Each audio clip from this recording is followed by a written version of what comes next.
தான் போட்டியிடும் திருச்சி கிழக்கு தொகுதியில் பரப்புரை செய்து வரும் தாவேக தலைவர் விஜய் தேவாலயத்தில் பிரார்த்தனை செய்தார். அதன் காட்சிகளை பார்க்கலாம்.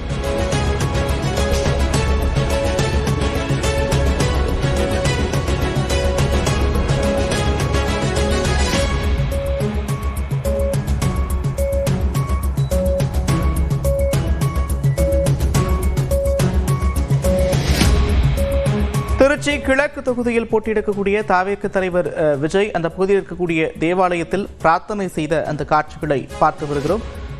வரக்கூடிய 23ஆம் தேதி வாக்குப்பதிவு நடைபெற இருக்கக்கூடிய நிலையில் தனக்கு வாக்களிக்க வேண்டும் என்று தாவேக தலைவர் விஜய் திருச்சி கிழக்கு தொகுதியில் பரப்புரையில் ஈடுபட்டு வருகிறார். தற்போது அவர் ரோட் ஷோ செல்லக்கூடிய நிலையில் அந்த பகுதியில் இருக்கக்கூடிய தேவாலயத்தில் பிரார்த்தனை செய்த காட்சிகளும் வெளியாக இருக்கிறது. அதனை தற்போது பார்த்து வருகிறோம்.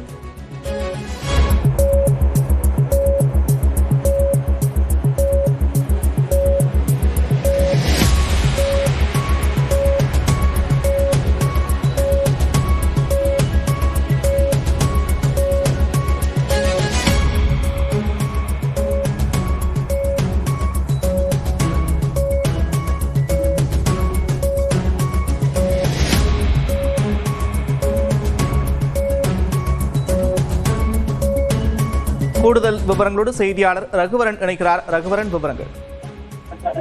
திருச்சி கிழக்கு சட்டமன்ற தொகுதியில் போட்டியிடக்கூடிய தமிழக வெற்றிக் கழகத்தினுடைய தலைவர் விஜய் அவர்கள் தற்போது திருச்சி கிழக்கு தொகுதி பகுதியில் பிரச்சாரம் மேற்கொண்டிருக்கிறார். திருச்சி கிழக்கு பகுதியில் ஒயர்லெஸ் சாலையில் இருக்கக்கூடிய அந்தோனியார் கோவிலில் தற்போது அவர் பிரார்த்தனை செய்து முடித்திருக்கிறார். அந்த காட்சிகளை தான் நாம தற்போது பார்த்து கொண்டிருக்கிறோம்.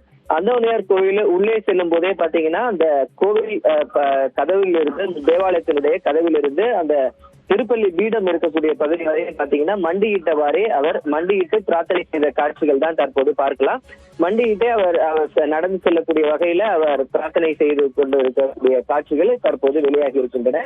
விஜய் அவர்களினுடைய அந்த கிழக்கு சட்டமன்ற தொகுதியில் அவர் போட்டியிடக்கூடிய சூழ்நிலையில் அந்த பகுதியில் அமைந்திருக்கக்கூடிய தேவாலயத்தில் தற்போது அவர் இந்த பிரார்த்தனையை முடித்திருக்கிறார். சரியாக இந்த ஒயர்லெஸ் சாலை கே நகர் உள்ளிட்ட பகுதிகளில் ஒரு 3 மணி நேரம் அவர் பிரச்சாரம் செய்வதற்கு அனுமதி கொடுக்கப்பட்டிருந்த நிலையில் தேவாலயத்திற்குள்ளே வேற யாரும் அனுமதிக்காமல் தேவாலய கதவுகள் அனைத்தும் அடைக்கப்பட்டிருந்த நிலையில் தேவாலயத்திற்கு உள்ளே விஜய் மற்றும் சென்று அவருடைய தனி பாதுகாப்பு படையினரும் சென்று 10 நிமிடங்கள் அங்கே அவர் அந்த பிரார்த்தனையில் ஈடுபட்டிருந்தார். 10 நிமிட பிரார்த்தனைக்கு பிறகு தற்போது மீண்டும் அவர் ரோட் ஷோ மற்றும் பிரச்சார பகுதிக்கு புறப்பட்டு சென்றிருக்கிறார். நன்றி ரகுவரன், விவரங்களுக்கு.